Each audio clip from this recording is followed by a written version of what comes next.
Es medianoche en Toledo, año 1577. En una celda tan pequeña que apenas cabe un hombre de pie, un fraile delgado y torturado respira con dificultad. Sus manos tiemblan de frío, su espalda está cubierta de heridas abiertas que nunca terminan de sanar. Porque cada viernes, sin falta, lo sacan de ese agujero oscuro, y sus propios hermanos religiosos lo azotan hasta que la sangre corre. No son sus enemigos, ¿o sí? Son carmelitas como él, miembros de su misma orden, hombres que han hecho los mismos votos que él. Y sin embargo, lo golpean con odio y desprecio, lo insultan, lo humillan, lo dejan sin comida, durante 9 meses. 9 meses en una oscuridad casi total, sin saber si algún día volverá a ver la luz. Pero esta noche, en medio de ese infierno, algo extraordinario está sucediendo, porque Juan, en lugar de maldecir, está componiendo poesía.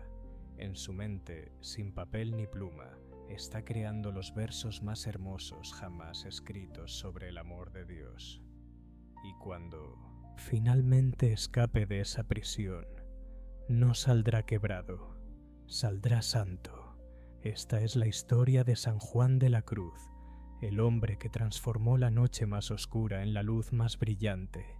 Y si permaneces aquí esta noche, descubrirás cómo el sufrimiento más profundo puede convertirse en la puerta hacia el amor más sublime. Respira hondo, ponte cómodo, porque esta no es solo la historia de un santo que sufrió, es el testimonio de cómo Dios se encuentra precisamente donde todo parece perdido. Al final de esta noche habrás conocido a Juan de Yepes, el niño pobre que vio morir a su hermano de hambre, el joven fraile que buscaba a Dios en el silencio, el prisionero que encontró la libertad en una celda oscura, y el poeta místico cuyas palabras siguen consolando a millones de almas que atraviesan sus propias noches. Aprenderás que la noche oscura del alma no es un castigo, sino una invitación, que cuando Dios parece ausente, es cuando está más cerca, trabajando en lo profundo de tu ser. Así que descansa, deja que esta historia te envuelva como un manto de paz y permite que San Juan te enseñe algo que el mundo no puede comprender, que en la oscuridad más absoluta es donde el amor arde con más fuerza. En 1542, en el pequeño pueblo castellano de Fontiveros, el viento soplaba suave entre los campos de trigo. Era un lugar donde el tiempo parecía moverse al ritmo de las campanas de la iglesia, donde la vida era simple, dura, pero llena de fe. Allí nació Juan de Yepes Álvarez, en una casa tan humilde que apenas tenía muebles. Su padre, Gonzalo de Yepes, había nacido en una familia acomodada de comerciantes de seda, pero cometió lo que su familia consideró un pecado imperdonable. Se enamoró de Catalina Álvarez, una huérfana, una tejedora pobre, una mujer sin dote ni apellido. Cuando Gonzalo le pidió permiso a su familia para casarse con ella, la respuesta fue brutal: si te casas con esa mujer, no vuelvas a poner los pies en esta casa. Estás muerto para nosotros. Gonzalo eligió el amor y pagó el precio. Fue desheredado completamente, expulsado de su familia, borrado de su historia, y así Gonzalo y Catalina comenzaron su vida juntos en la pobreza más absoluta, trabajando como tejedores, de sol a sol, apenas ganando lo suficiente para un pan duro y algo de agua. Juan fue el tercer hijo de ese matrimonio, un niño de ojos profundos y mirada tranquila. Incluso de pequeño había algo diferente en él, una seriedad que no correspondía a su edad, como si su alma ya supiera que la vida sería difícil. Cuando Juan tenía apenas 2 años, su padre Gonzalo murió. No se sabe exactamente de qué, quizás de enfermedad, quizás de agotamiento de tantos años de trabajo y sacrificio a sus espaldas, quizás de un corazón roto por el rechazo de su familia. Pero murió joven, dejando a Catalina viuda con 3 hijos pequeños y sin nada, absolutamente nada. La pobreza se volvió aún más severa. Catalina tejía día y noche. Sus dedos sangraban de tanto trabajar, pero a menudo no había suficiente comida. Los niños se iban a dormir con hambre, y una noche, Luis, el hermano mayor de Juan, no se despertó. Murió de desnutrición. Un niño, una vida, apagada por falta de pan.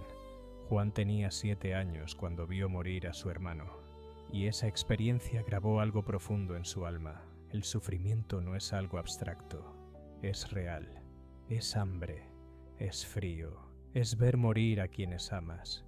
Pero incluso entonces, incluso en medio de esa tragedia, Catalina le enseñó algo que Juan nunca olvidaría. Cada noche antes de dormir, arrodillaba a sus hijos sobre el suelo frío y les decía con voz suave pero firme: aunque no tengamos pan, tenemos a Dios, y Él nunca nos abandona. Juan aprendió a rezar antes de aprender a leer, aprendió a confiar antes de aprender a dudar, y aprendió que Dios se encuentra especialmente cerca de los que sufren. Desesperada por dar a sus hijos una oportunidad de sobrevivir, Catalina se mudó con ellos a Medina del Campo, una ciudad más grande, más oportunidades de trabajo, más esperanza. Allí, Juan asistió a una escuela para niños pobres dirigida por los jesuitas. Los maestros notaron inmediatamente algo especial en este niño delgado y callado. Su inteligencia era extraordinaria, pero más que eso, había una profundidad espiritual en él que no era normal en un niño.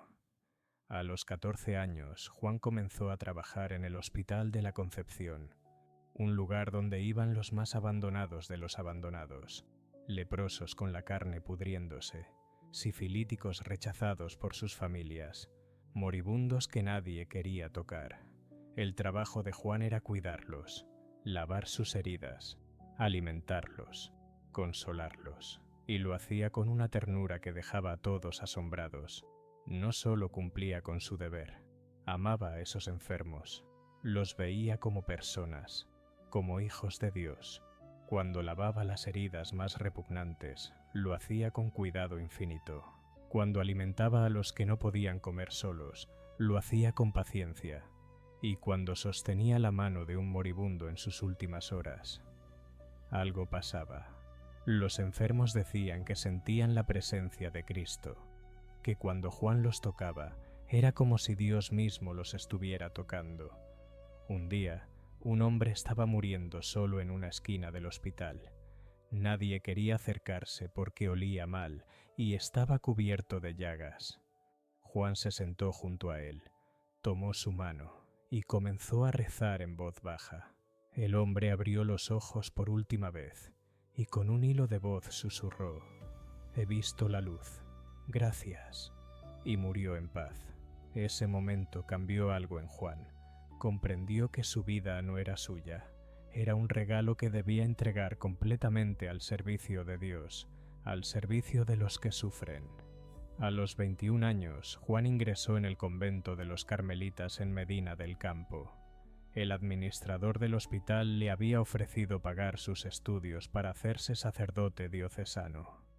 Era una oportunidad extraordinaria para un joven pobre, pero Juan sintió que Dios lo llamaba a algo más radical, a la vida religiosa, al silencio, a la oración continua. Tomó el nombre de Juan de San Matías y comenzó su formación. Estudió filosofía y teología en la Universidad de Salamanca, una de las mejores universidades de Europa. Pero a medida que pasaban los años, Juan se sentía cada vez más inquieto. La orden carmelita, que originalmente había sido fundada para vivir en pobreza radical y oración contemplativa, se había relajado con los siglos. Los frailes vivían con comodidades, tenían propiedades, riquezas. La vida de oración intensa había dado paso a una existencia más mundana. Juan, que había elegido esta vida precisamente para buscar a Dios en el silencio, se sintió profundamente decepcionado. Consideró seriamente dejar a los carmelitas e unirse a los cartujos, una orden mucho más estricta. Pero entonces conoció a Teresa de Ávila. Era 1567. Juan tenía 25 años, Teresa tenía 52. Era una monja carmelita que había comenzado una reforma de la rama femenina de la orden, regresando a la regla primitiva del Carmelo. Pobreza radical, oración contemplativa profunda, vida austera. Había fundado varios conventos de carmelitas descalzas, llamadas así porque usaban sandalias en lugar de zapatos, como símbolo de pobreza y humildad.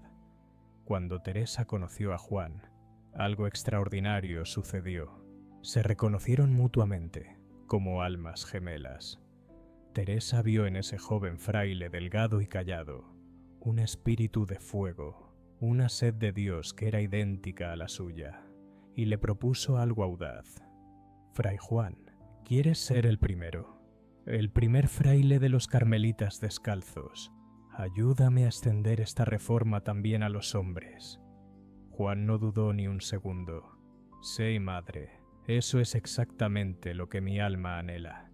Y así, en noviembre de 1568, junto con otros 2 frailes, Juan fundó el primer convento en Duruelo, un lugar tan pobre y pequeño que Teresa bromeó diciendo que parecía más un establo que un convento. Juan cambió su nombre a Juan de la Cruz y encontró finalmente lo que había estado buscando: una vida de pobreza absoluta, oración contemplativa profunda, penitencia rigurosa y búsqueda apasionada de unión con Dios. Pasaba horas de rodillas en la capilla, a veces toda la noche, inmóvil como una estatua, pero por dentro, ardía un fuego que consumía todo lo que no era Dios. Durante los siguientes 9 años, Juan trabajó incansablemente en la reforma. Fundó conventos, formó a jóvenes frailes, sirvió como confesor y director espiritual de las monjas carmelitas descalzas. Su reputación como guía espiritual creció rápidamente. Las personas que acudían a él quedaban asombradas por su sabiduría, por su comprensión profunda del alma humana, por su capacidad para guiar a las personas hacia Dios. Pero no todos estaban contentos.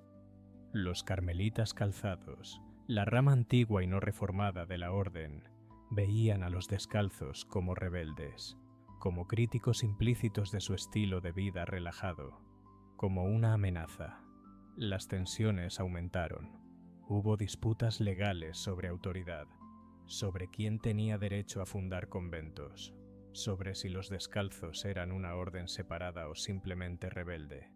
La situación se volvió cada vez más hostil, y en la noche del 2 al 3 de diciembre de 1577, todo estalló.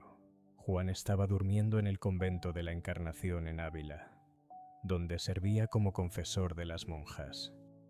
Era medianoche cuando escuchó golpes violentos en su puerta. Antes de que pudiera levantarse, la puerta se abrió de golpe.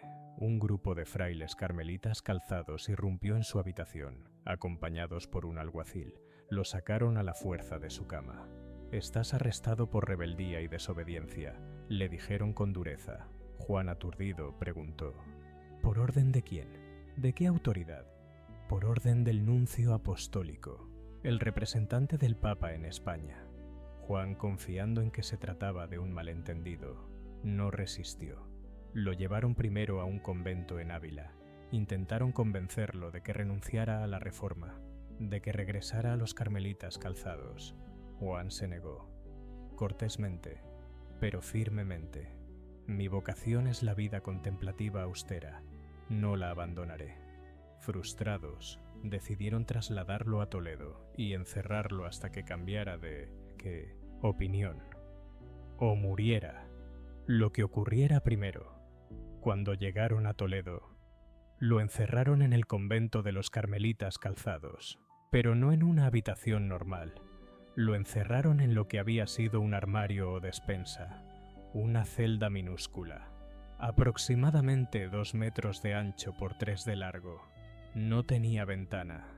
La única luz que entraba era una rendija estrecha cerca del techo, tan alta que Juan no podía alcanzarla, incluso poniéndose de puntillas. En verano el calor era sofocante. El aire se volvía irrespirable. En invierno el frío era penetrante, calaba hasta los huesos. No había cama, solo el suelo de piedra. En una esquina había una letrina que nunca se limpiaba, que llenaba el espacio de un hedor insoportable.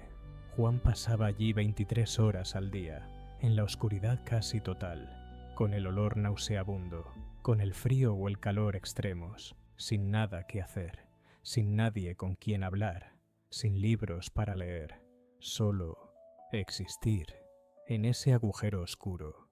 Pero lo peor no era la celda, lo peor eran los viernes. Cada viernes sin falta lo sacaban de su celda, lo llevaban al refectorio donde todos los frailes estaban comiendo, y allí, en el suelo, Juan tenía que comer solo pan y agua, mientras los demás frailes comían con total normalidad. Después de comer tenía que quitarse la parte superior de su hábito, arrodillarse y recibir la disciplina.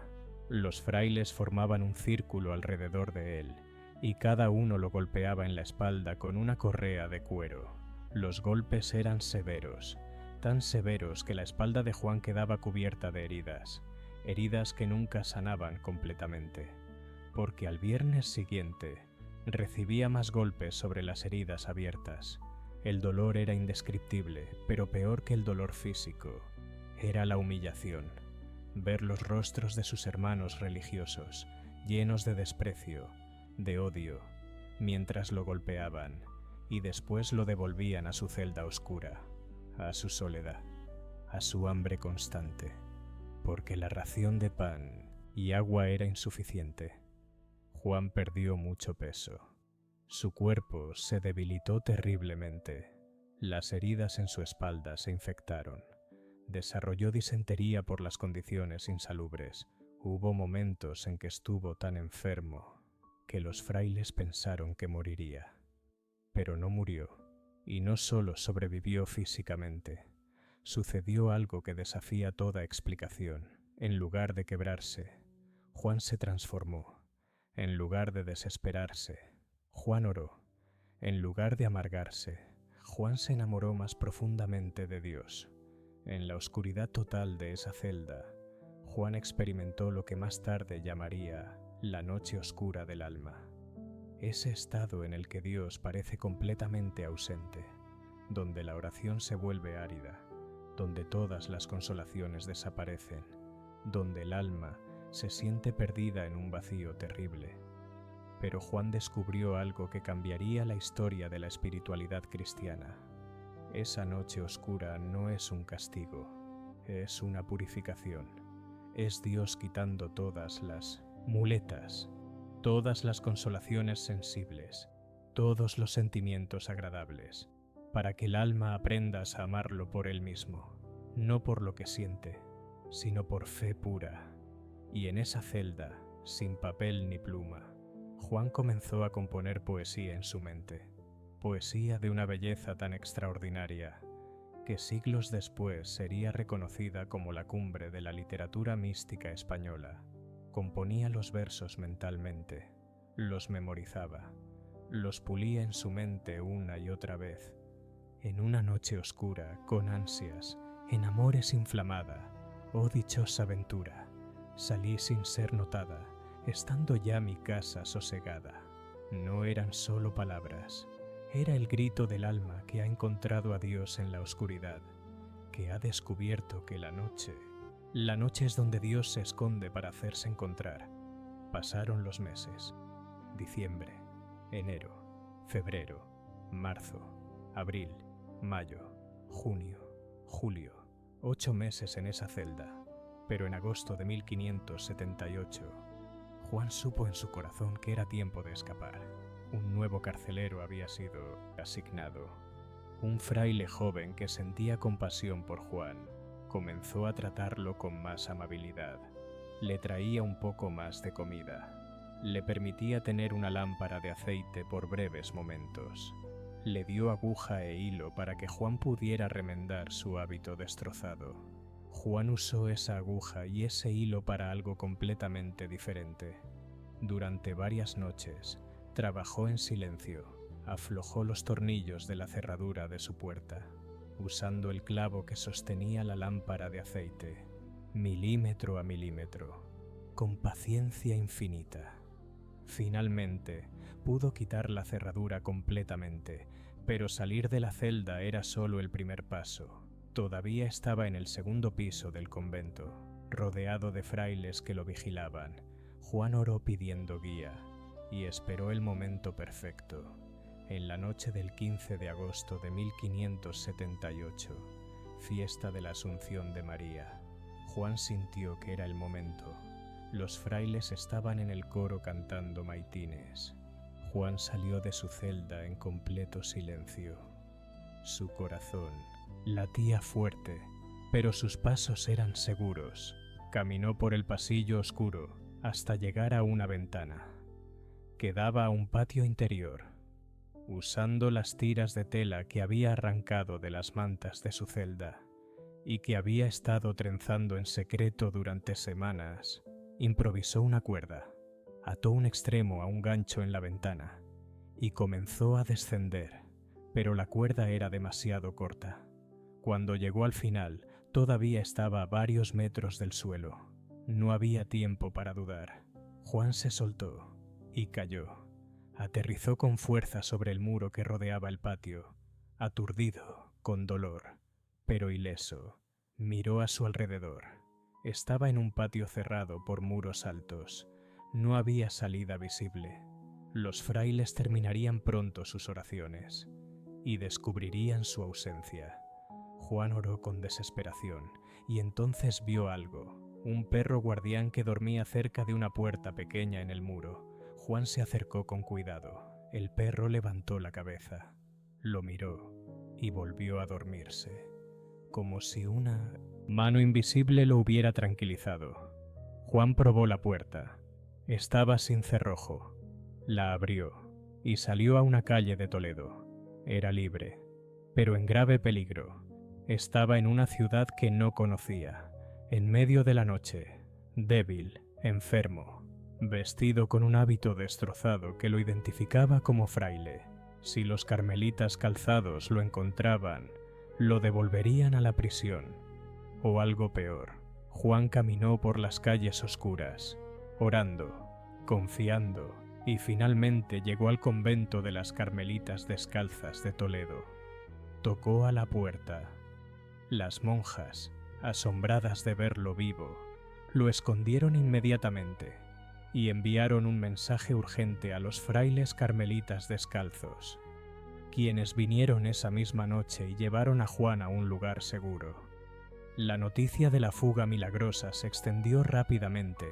Teresa de Ávila, que había estado orando por él durante los 9 meses de su prisión, lloró de alegría cuando supo que estaba vivo y libre. Juan necesitó varios meses para recuperarse físicamente, pero espiritualmente había sido transformado. La experiencia de la prisión, lejos de destruirlo, lo había purificado. Lo había elevado a alturas místicas que pocos santos han alcanzado, y ahora tenía que compartir lo que había aprendido. Comenzó a escribir. Las palabras fluían de él como un río. No eran tratados teológicos secos. Era poesía, era fuego, era amor puro. Escribió 4 obras principales: Subida del Monte Carmelo, Noche Oscura del Alma, Cántico Espiritual, Llama de Amor. Viva en estas obras, Juan describió con precisión científica y belleza poética el camino del alma hacia la unión con Dios. Explicó las etapas de la vida espiritual, los obstáculos que se encuentran, las purificaciones necesarias y finalmente la unión transformadora con Dios. Su concepto más famoso es la noche oscura del alma, esos periodos en la vida espiritual cuando Dios parece ausente, cuando la oración se vuelve árida, cuando todas las consolaciones desaparecen. Juan enseñaba que estas noches oscuras no son castigos, no son señales de que algo va mal, sino precisamente lo contrario. Son señales de que Dios está llevando al alma a un nivel más profundo de unión con Él. Juan explicaba: así como los ojos necesitan acostumbrarse a la oscuridad para poder ver en la noche, el alma necesita pasar por la oscuridad espiritual para poder percibir a Dios de una manera más profunda. A pesar de su sabiduría y santidad evidentes, Juan siempre se consideraba el menor de los frailes, prefería los trabajos más humildes: barrer, lavar platos, trabajar en el jardín. Cuando era prior, nunca usaba su autoridad para su propio beneficio. Comía la misma comida simple que los demás frailes. Dormía en la celda más pequeña y siempre estaba disponible para escuchar y aconsejar a cualquiera que lo necesitara. Le encantaba caminar por el campo, contemplando la belleza de la creación. Decía que cada criatura, cada flor, cada árbol, cada pájaro, era una palabra de Dios, y que contemplar la naturaleza era leer el libro de la creación escrito por el dedo de Dios. Los frailes que vivieron con él recordaban su gentileza, su sentido del humor, su amor por la naturaleza y, sobre todo, su paz profunda, esa paz que viene de haber encontrado a Dios en el lugar más oscuro y saber que nada, absolutamente nada, puede separarnos de su amor. En 1591, cuando Juan tenía 49 años, surgieron nuevas tensiones dentro de la orden de los carmelitas descalzos. Algunos frailes, celosos de su influencia, comenzaron a hablar contra él. Hubo acusaciones, rumores, intentos de desacreditarlo. Juan, que había sufrido tanto a manos de los carmelitas calzados años antes, ahora sufría rechazo de algunos de sus propios hermanos descalzos. Pero Juan no se defendió, aceptó el sufrimiento en silencio, ofreciéndoselo a Dios, como había aprendido a hacer en aquella celda de Toledo. En septiembre de 1591, Juan enfermó gravemente. Desarrolló una fiebre alta y úlceras dolorosas en sus piernas. Pidió ser enviado al convento de Úbeda, un lugar donde no era conocido, para poder morir en paz sin causar molestias. El prior de Úbeda, un hombre duro llamado Francisco Crisóstomo, no tenía simpatía por Juan. Lo trató con frialdad, le dio la celda más pobre y se quejaba del gasto de cuidar a un fraile enfermo. Juan sufrió terriblemente en sus últimos meses. Las úlceras en sus piernas se infectaron. Causaban un dolor insoportable. Los tratamientos médicos de la época, que incluían cauterizar las heridas con hierros calientes, solo aumentaban su agonía.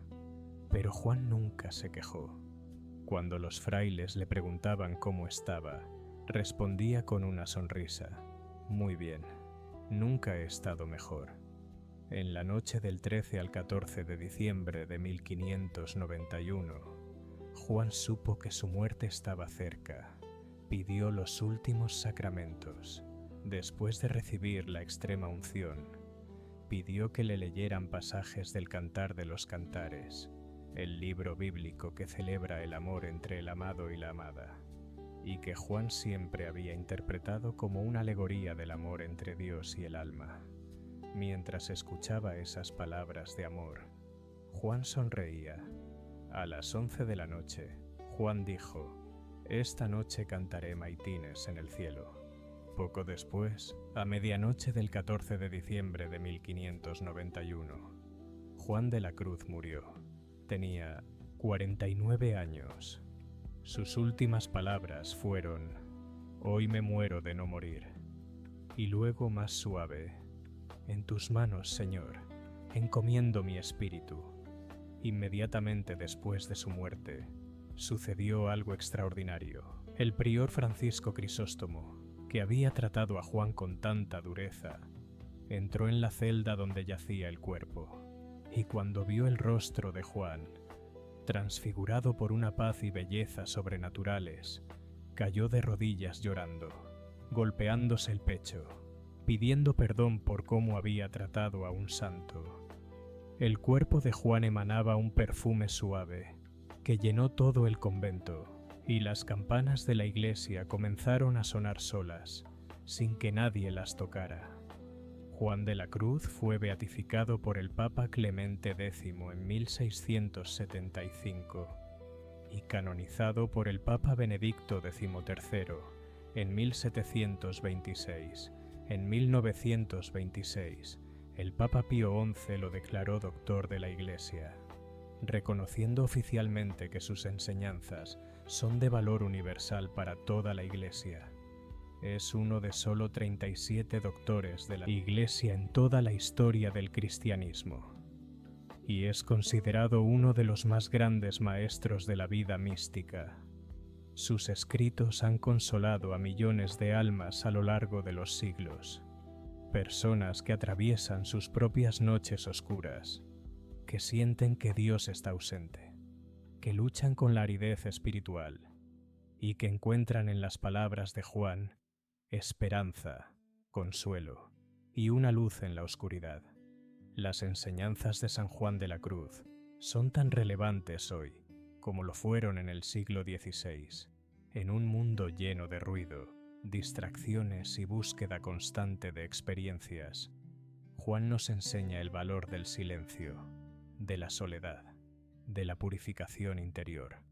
Nos enseña que el camino hacia Dios no siempre es fácil o consolador, que a veces requiere pasar por la noche oscura, donde todo parece perdido, pero que al otro lado de esa noche nos espera una unión con Dios más profunda y transformadora de lo que jamás imaginamos. Juan nos enseña que el sufrimiento, cuando es aceptado con fe y amor, no es destructivo sino transformador. Su propia vida es la prueba. 9 meses en una celda oscura, torturado por sus propios hermanos religiosos, no lo destruyeron. Lo transformaron en uno de los santos más grandes de la historia de la Iglesia. Nos enseña que Dios puede usar incluso las experiencias más dolorosas de nuestras vidas para llevarnos a alturas espirituales que nunca alcanzaríamos de otra manera. Juan nos enseña sobre el desapego.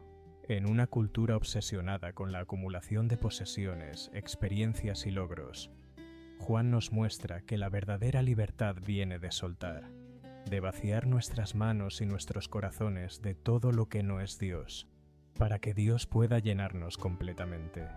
Su famoso dicho: para venir a poseerlo todo, no quieras poseer algo en nada. Suena paradójico, pero expresa una verdad profunda. Solo cuando dejamos de aferrarnos a las cosas creadas, podemos abrazar plenamente al Creador.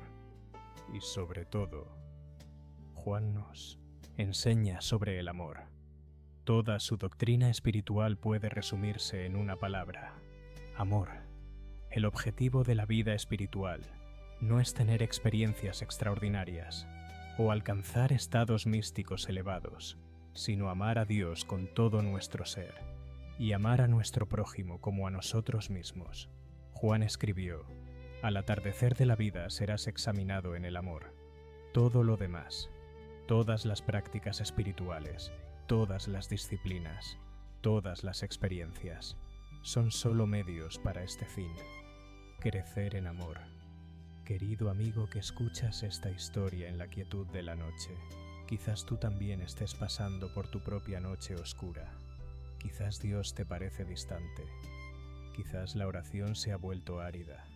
Quizás has perdido las consolaciones que antes tenías.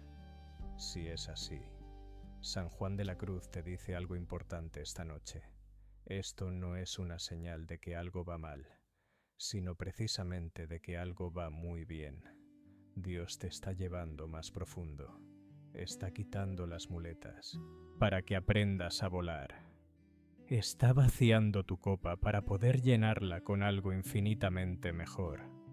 La noche oscura no es el final del camino, es el comienzo de la transformación más hermosa que tu alma puede experimentar. Así que descansa ahora, descansa en los brazos amorosos de tu Padre Celestial. Deja que el sueño llegue suavemente, como una bendición que desciende del cielo. Cada músculo de tu cuerpo se relaja, cada preocupación se disuelve en el amor de Dios. Tu respiración se vuelve más lenta y profunda. La paz de Dios que sobrepasa todo entendimiento, guarda tu corazón y tu mente en Cristo Jesús. Antes de cerrar los ojos, permíteme compartir contigo las palabras del mismo San Juan. Quédeme y olvídeme. El rostro recliné sobre el amado, cesó todo y déjeme, dejando mi cuidado entre las azucenas olvidado. Esta noche, tú también puedes reclinarte sobre el amado, puedes cesar de todas tus preocupaciones, puedes dejarte en las manos de Dios, sabiendo que Él cuida de ti con un amor más tierno que el de cualquier madre por su hijo. Duerme en paz, hijo amado de Dios, duerme en paz, sabiendo que incluso en la noche más oscura, Dios está obrando en ti.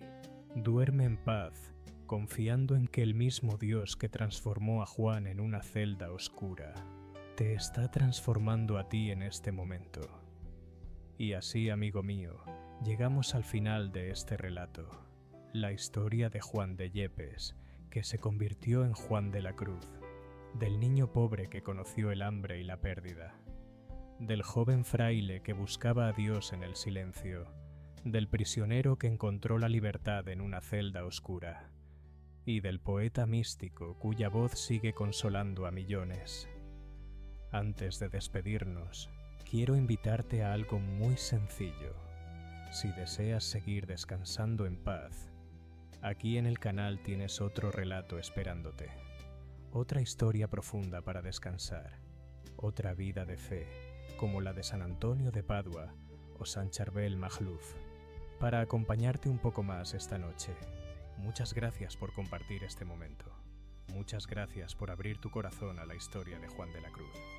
Y recuerda siempre sus palabras: donde no hay amor, pon amor, y sacarás amor. Que Dios le conceda una noche tranquila, un descanso profundo, y que la paz de San Juan de la Cruz, la paz que él encontró en la noche más oscura, te acompañe esta santa noche y todos los días de tu vida, y que el silencio te revele lo que el ruido nunca pudo. En el nombre del Padre, y del Hijo, y del Espíritu Santo. Amén.